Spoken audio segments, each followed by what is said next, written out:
Welcome to Heart and Soul Conversations. My name is Bathandwa Kwababa and I am your host. Today we are hosted by the General Representative of the Government of Flanders in Southern Africa, Dr. Geraldine Reymenants. Welcome, Dr. Geraldine Reymenants. If many of you are curious about Flanders, growing up in the rural areas, I didn't know about many other countries. I remember the first time I heard about Flanders, I was, what is Flanders? So if you're like me, this is an opportunity that you'll learn more about Flanders. Where is Flanders? Flanders is in Europe. Flanders is the region that is in Belgium. So Belgium has 3 regions. One of those regions is Flanders. So Dr. Geraldine is representing one of those 3 regions, which is Flanders. And as well, Belgium in South Africa also has a representation because the ambassador of Belgium in South Africa is representing the national government of Belgium, who is now the ambassador of Belgium in South Africa, Ambassador Didier van der Hasselt. Dr. Geraldine works hand in hand with the Belgian embassy in South Africa, with the representation of other regions in South Africa as well, because there is a region that is also represented in the economic sector. Another one is the French region as well, is represented in the arts sector and other sectors as well. So Flanders, if you're curious, you'll learn more about it. Belgium itself, whilst in Europe, it has a population of about 11.4 million. And Flanders in Belgium has a population of about 6.5 million people.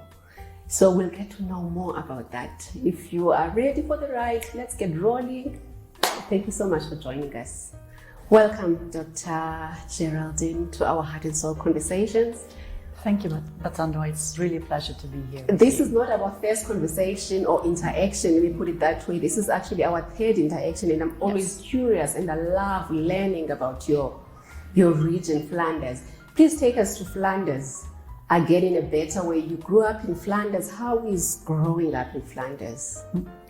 Well, thank you for your interest in our region. I think you've already given a perfect introduction to what Flanders is and where Flanders is. I think you're right. A lot of people in South Africa don't really know when they first hear about Flanders. What is this? Is this a country? Is this a city? Is this a province? So it's a region, as you said. But I do think that part of the South Africans know Flanders very well, and which is the Afrikaans-speaking population, because Flanders and the Netherlands and Afrikaans-speaking people in South Africa have something in common, and that is the language. So what you did not mention when you were introducing Flanders is that in Flanders we speak Dutch. That's one of the 3 official languages in Belgium. Also the language spoken in the Netherlands and in Suriname, for instance. And it is what they say, or what they call, a sister language of Afrikaans. So I don't know if you speak a little bit of Afrikaans, but if I would address you in Dutch, you would be able to understand me. So that already is a first link between our region and South Africa. So yeah, how is it to grow up in Flanders? I think growing up anywhere around the world is a little bit the same. You go to school, you interact with your friends, but I think growing up in Flanders is maybe a bit particular in this, or different than growing up in South Africa, in the sense that we go to school from a very early age. So most of our youth we will spend in school. And Flanders is very much city oriented. So it's highly populated. So I think maybe in the earlier ages, children were running around in nature. At the moment in Flanders, that's not really happening anymore. So we really grew up in cities. Whereas in South Africa, I think a lot of children grow up on a farm, grow up in nature in small villages, and still have that connection with nature. I think in Flanders, a lot of the children don't have that connection anymore with nature. But what we do have is our culture, our heritage, and from a young age we're exposed to that. And I think that's really a privilege to have that background from an early age. That's interesting. I'm finding growing anyway tends to be common to anyone who's growing anyway. Because if you're growing up here in South Africa, you're growing up here in South Africa. But you would hear of certain parts of the world, and the minute you hear of a place called Ngwahuni, for an example, say, where is that? You understand? So growing up in Flanders, being a school-going child, what would be the distinctions between the South African, now that you're in South Africa for the period that you have been here, about 6 years, and how is that? Okay, you mentioned as well that Dutch being the language, one of the 3 languages. So how do you navigate the space of 3 different languages in such a populated 11 point something million people? So how do you find navigating in that? Well, I actually think that is a comparison between Flanders or Belgium and South Africa. So in South Africa you have 11 official languages, in Belgium we have 3 official languages, and actually from an early age you're also exposed to the other languages. Although in Flanders the main language is Dutch, whereas in the French-speaking part the main language is French, obviously, and then we also have German as an official language. So from the age of 10 we at school need to learn one of the other official languages. So from the age of 10 we started learning French. So we interact a lot. If you go to Brussels, you're immersed in the French, in the international atmosphere. So it's very important to get to learn, get to know at least one of the other official languages, in order to speak with everyone in the country. And I think in South Africa it is the same. Everyone in South Africa knows at least 2, 3, 4, 5, 6 languages, and that is just amazing. I find that it opens your world just to know other languages, because by getting to know another language you also learn about the culture and you learn about people, and it's a way to interact with people. So I think the language aspect is if you live in a country where you have different languages, it opens your mind, and that is the same in Belgium and the same in South Africa. Okay, so what is the 3rd language? So there's Dutch, there's French, and there's German. Okay, so I see. You're rising into becoming the representative for the Flemish or the Flanders, the Government of Flanders in South Africa. How did that happen? Did you study to become what you are? What is the route? What is the journey there? Now I must confess that I am maybe here by coincidence. In the sense that no, it was absolutely not my career choice or my dream to become a diplomat. After secondary school, I started studying history. Then I studied women's studies, and then I actually went into academic work. From there, I ended up in equal opportunities policy, and then I got this opportunity to, or shall I put it, when I was working in equal opportunities, I was working more and more in the international area, in the international sphere, and I found that extremely interesting to discuss with people from other countries around items, issues of equal opportunities, discrimination, equality, gender equality, and it broadened my horizon once again. And then I thought, I think I want to do more. in the international area. So I applied, or I participated in the diplomatic exams, and then I was already in my 30s. And from there, well, all the rest is history. And I ended up here in South Africa over 6 years ago. So there are exams that you need one post every other thing that you've actually attained in your life. There are exams that would be part of the foreign ministry. That you, what do the exams entail? It's very broad, because as a diplomat, you need to know a bit of everything. So you need to have a broad knowledge about world politics, history, arts and culture, economy. So you have that aspect, your actual knowledge. Then obviously a lot is about competences.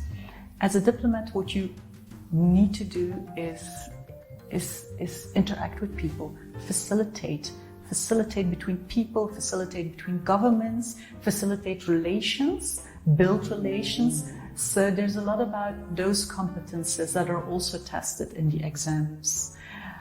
Now, what I think was for me important to be posted to South Africa was my experience with equality, gender equality, equal opportunities, diversity, because I think it was an excellent basis to start working in South Africa, which is such a diverse country.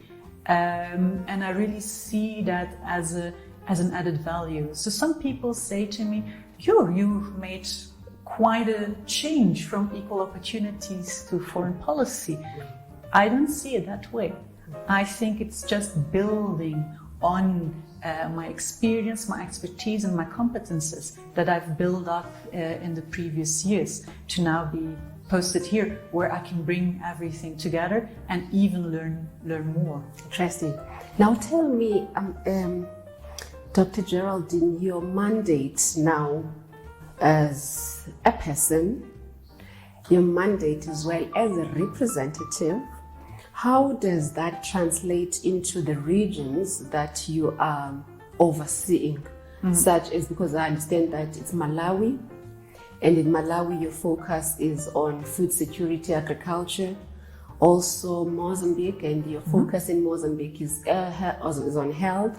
And here in South Africa, I've learned of a number of projects that will get there. The impact, what exactly, because I'm looking Malawi, Mozambique, and South Africa, and all your involvement are different.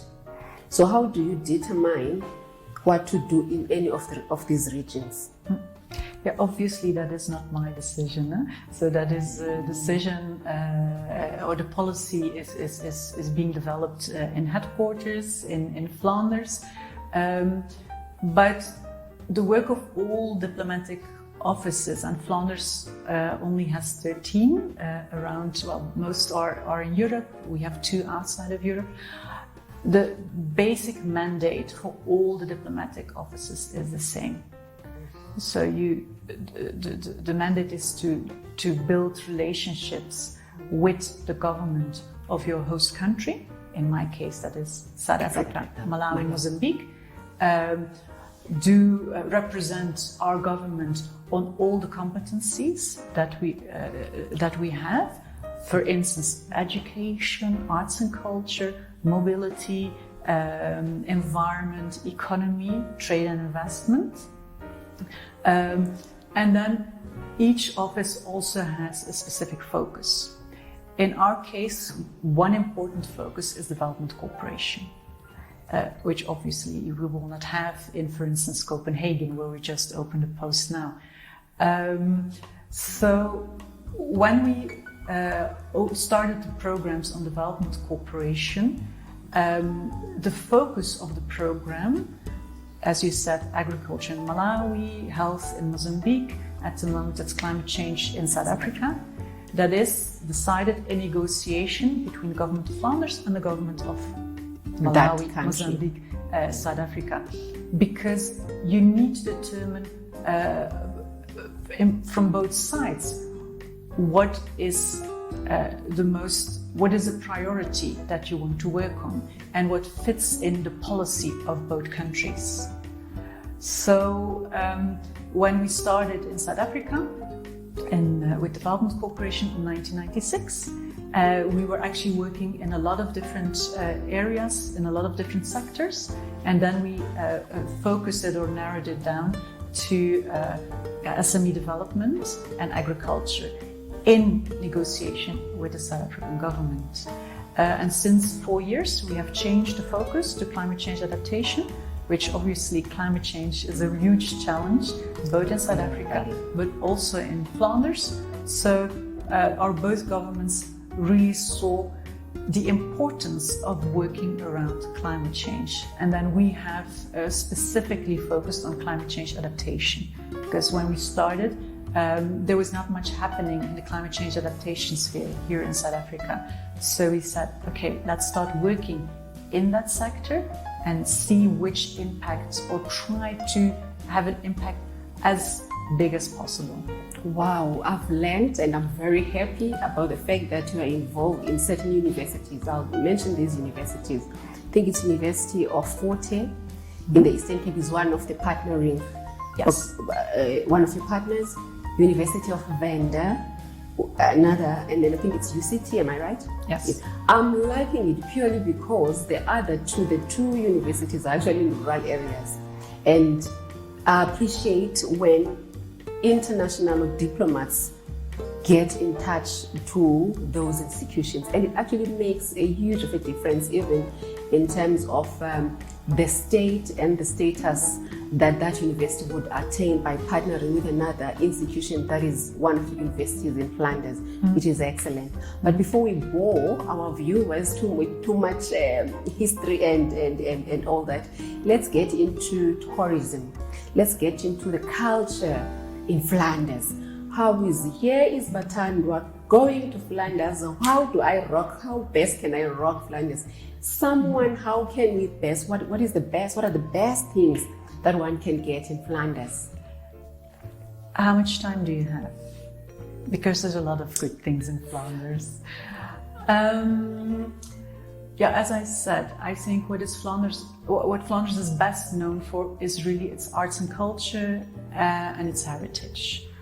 So if you go to Flanders, you can go, well, obviously we have nature or nature reserves that you can visit. But if you come from South Africa, you're probably not going to be that impressed. Just an example, we have exactly 66 kilometers of coastline, whereas South Africa has almost 3,000 kilometers of coastline. So I don't think for you it's necessary to go to the coast, but please go and visit our historic cities. Flanders in the Middle Ages, Flanders was one of the richest regions in the whole of Europe, and that resulted in buildings at that time, castles, houses, belfries that are still there at this moment that you can visit and that we're very proud of. So we really maintain them very well in order for visitors, but also our own population to see them every day and to visit them. So that is definitely something to do.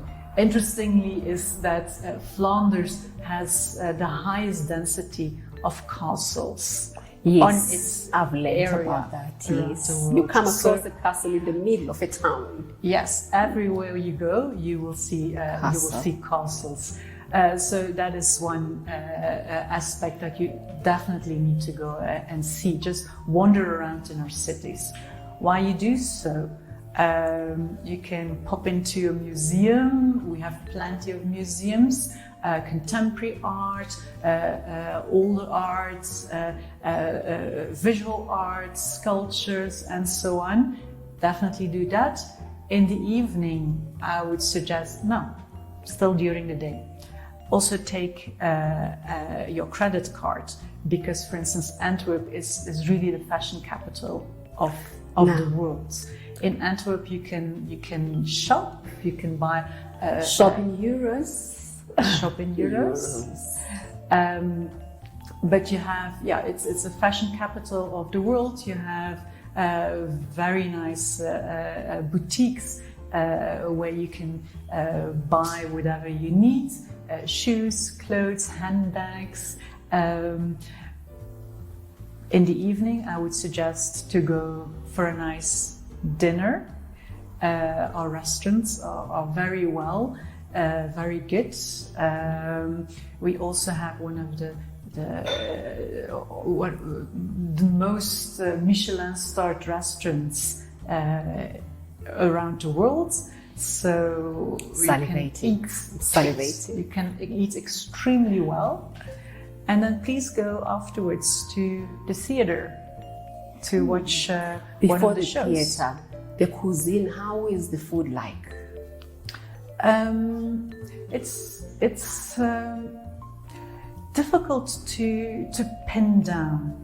The Flemish chefs are really inspired by a lot of influences, and they will do, for instance, a fusion between French cuisine and Japanese cuisine and make it their own. Obviously, we have some food that is typical for Belgium. Our fries, it's not French fries, it's Belgian fries. And how are they? They're the best in the world. That's actually one of the things that I really miss while I'm here in South Africa, the real Belgian fries. And that's always the first thing. Can you do them? No. Can you try? No, I don't have the right material here. Are they made of potato though? They're made of potato, okay. But the difference is they fried twice, and you fry them in ox fat. Now, I am a vegetarian, I don't eat meat, but my fries need to be fried in ox fat. So that's the way to do it. So the fries are very good. Then obviously we have some vegetables that are really typically for Belgium. The Brussels sprouts, the endive, the white asparagus. Once you are on the Brussels sprout, the name Brussels sprout is telling of the capital of Belgium, of Flanders, and of the European Union. Why was the Brussels sprout named Brussels sprout? Is there any relation to your nation now? I must confess, I have no idea. But it is something that I guess that it was first grown in Brussels, and that's why it's called Brussels sprout. But I haven't done any research into that, but now I will do so, and I will tell you next time where the name comes from. So the vegetables, and then obviously the Belgian beer. We have around 1,600 different beers in Belgium. Some are very small, others are very big. You can find some of our Belgian beers here in South Africa as well. Some of the beers you can only find in one particular village in Belgium. And they're quite strong. So sometimes when we have our functions here in South Africa, our South African guests they love the Belgian beer, and they will drink the Belgian beer, forgetting that it's much stronger than the South African beer. So that's sometimes... it knocks them off. Yes. Okay. And then obviously Bathandwa, the last thing that we need to mention, we should have mentioned it first, obviously, is the chocolate. Yes. The Belgian chocolate. Yes. How do people travel to Flanders, Belgium, Flanders? How best do people travel? To Flanders. Yes. So from South Africa, there's no direct flights to Flanders. So you always need to go through one of the other countries and then take another flight or take a train. Now in Belgium and in Flanders, we are very big on travel via trains. So obviously we also have our highways that are always stuck with too many cars, but we have a very extended railway network. And to go to work, for instance, most of the people will commute by train. On the other side, what Belgians and especially Flemish people like to do very much is ride their bicycle. So in the cities, people will just ride their bicycles, and cycling is actually the national sport in Flanders and in Belgium. We have very good cyclists. You've got world-renowned cyclists, and we have a lot of cycling races happening in Belgium every year. So both on a professional level and just as a day-to-day way of transport, the cycling is really, really important. Awesome. The icons. So an icon, the definition of an icon would be someone who unites. This is my definition of an icon, who unites, because I believe so much in people that unite other people in any nation, be it through sport, through politics, through development that is impactful and beneficial to the nation.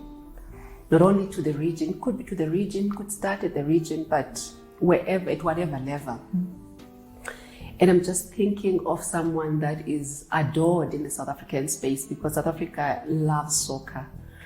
And one of my favorite persons was saying, Kevin De Bruyne is from Flanders, Mama.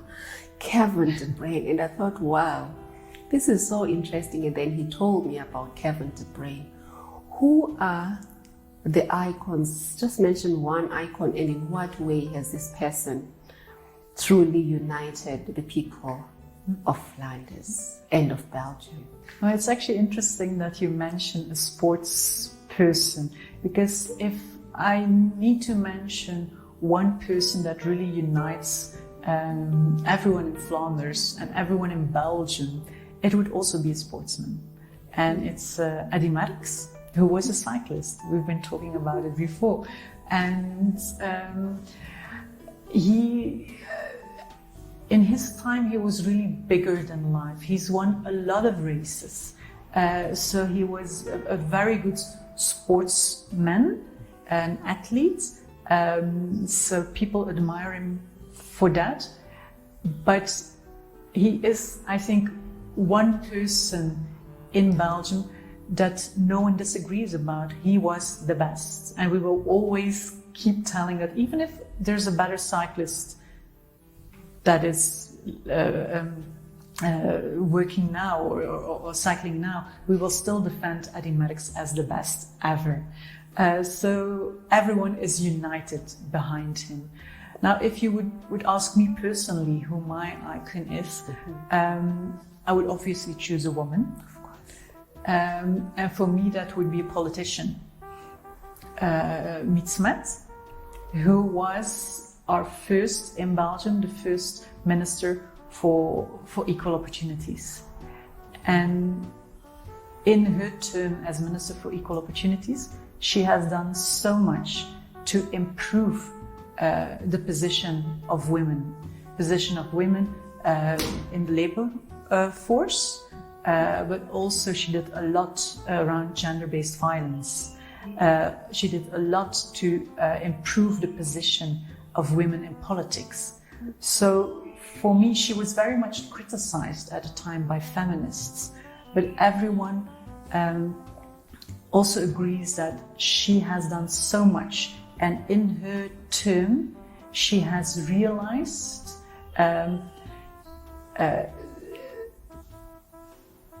much more than a lot of people before her.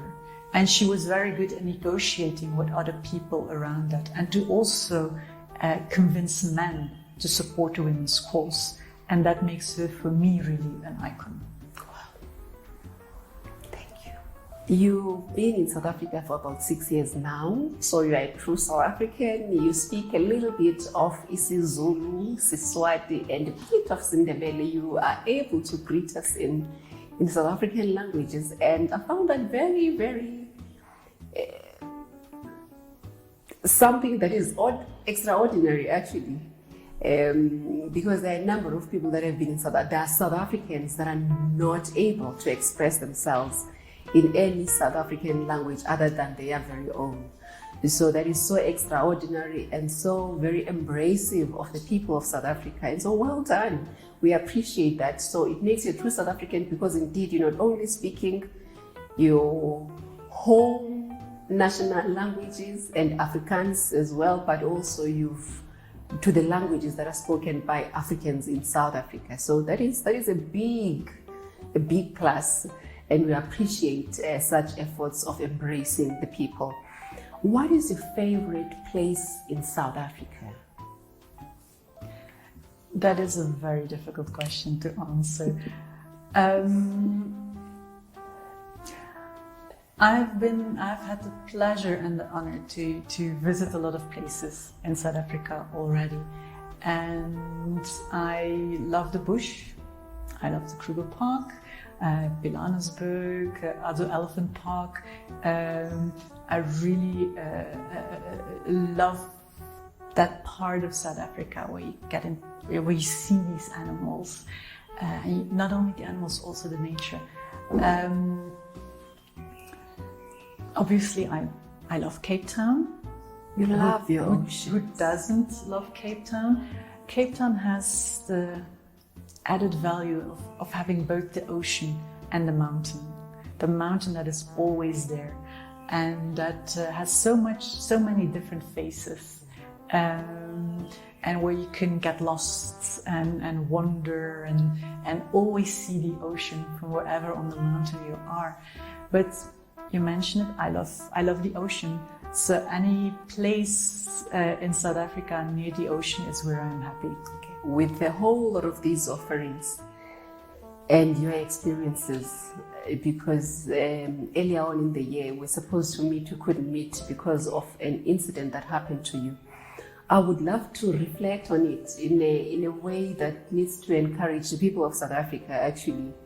Wherein you had an experience, you are a runner, you love running, and you were knocked off by a cyclist that did not even stop, that did not even check how you're doing. And I remember when I got the message that you had that encounter, my first instinct as a South African, I wanted to ask a question as to what nationality was that?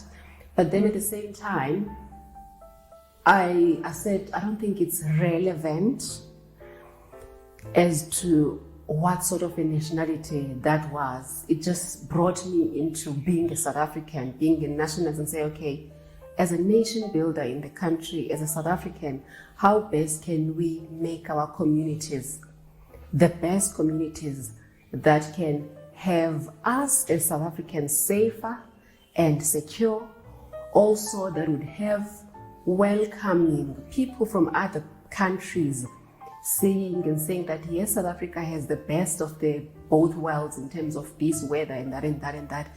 Yet there is this concern of safety and security. So I don't want to say how did that make you feel, but also I want to know that, but what sort of lessons can we draw from your encounter? It's true that I was quite upset with what happened, but on the other hand, it was also heartwarming how other people reacted. So this one person who knocked me over just left without apologizing or asking how I was, but immediately a lot of other people came to help me, and they were very concerned, and they were also upset, and they apologized for what happened, and that's what I want to remember of that. Not that one person, but the 10 other people who came to help me, and that were really friendly and really supporting and really concerned. And I have had that so many times already here in South Africa. Just another example, because you mentioned that I'm a runner. 2 weeks ago, when I was running, I was caught by a huge storm, and it was raining. And someone just stopped in his car and he said, I will bring you home because you're going to get sick. This is not okay. And I said, no, I'm already wet. I will run, it's fine. But the fact that someone just stops, he doesn't know me. He just stops and asks me, are you okay? Can I bring you home? And these things, there's indeed a lot of concerns around safety and security in South Africa. But things like that, those interactions are also very South African. And when I now go to Belgium, I miss that warmth of the people of South Africa. If I walk here on the street, people greet you, they look you in the eye and they greet you. In Belgium, people don't do that anymore. They're busy with the phones, they're listening to music, but you don't really have a real interaction. And I miss that, and I miss the warmth of the people of South Africa. So I really want to focus on that, and obviously be aware about of the challenges, but I don't want to be restricted by that. I want to go out at night. Well, be home before the curfew, obviously, but I want to go out at night and drive to Johannesburg to go and see a theatre performance without being scared of driving back home to Pretoria. I want to drive to Nyanga in Cape Town to go and visit a community arts center there that we support, and I do that. And I want to be trusting of people, because 98% of the people can be trusted. And I'm very lucky probably that I have not encountered the 2% that cannot be trusted. And for me, that also are the encounters that count. Going to the township, to see the people there, to see what they're doing, going to the village to visit a project and interact with the small entrepreneurs there, the farmers there. It's that gives me really my energy of the work that we do here as Government of Flanders. With all the babies that you've got in South Africa in terms of your projects, which one project that you feel that here the Government of Flanders is truly leaving a legacy? Which one that really touches your heart? They're all impactful, I'm aware, but you personally, which one do you truly feel that this particular one, because of this reason? That would be the next question. Oh, that is, it's very difficult. I'm putting you on the spot. You're really putting me on the spot, and I'm not going to mention one project because that would not be right for all the other projects and all the other organizations that we support. But I really believe in the work the Government of Flanders has done in the social economy sector. So we, some 6-7 years ago, we have started supporting the social entrepreneurship in South Africa. And we've supported it on various levels. Financing small social entrepreneurs, supporting research on the social economy, supporting training of social entrepreneurs, and are also supporting the development of social economy policy. And I really see that work has been very valuable because I think that social entrepreneurs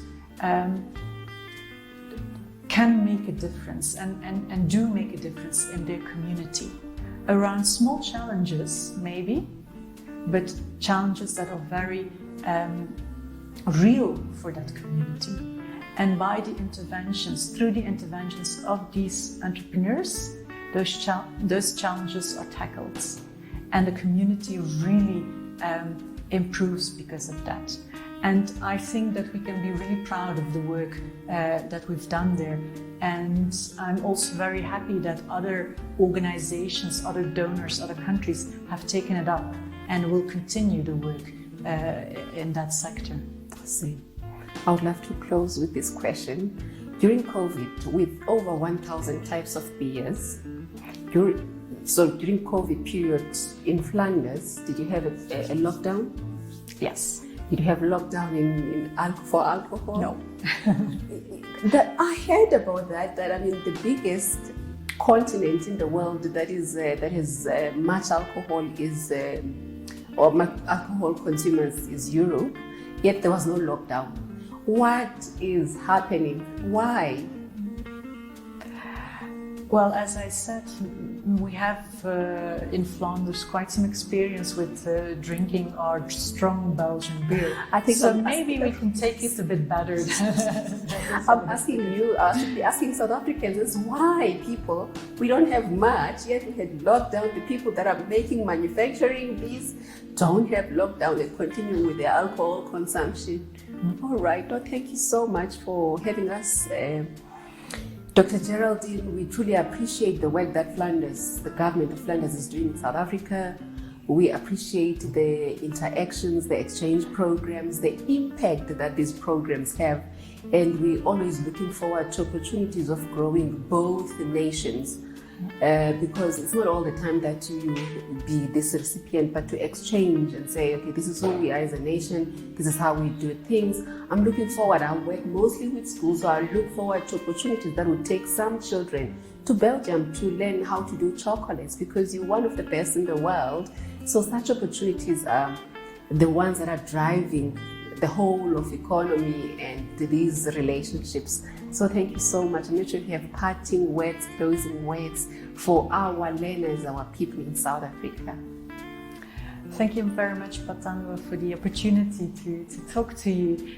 And as closing, I would really obviously invite everyone to come to Flanders and to visit my beautiful region that I'm very proud of.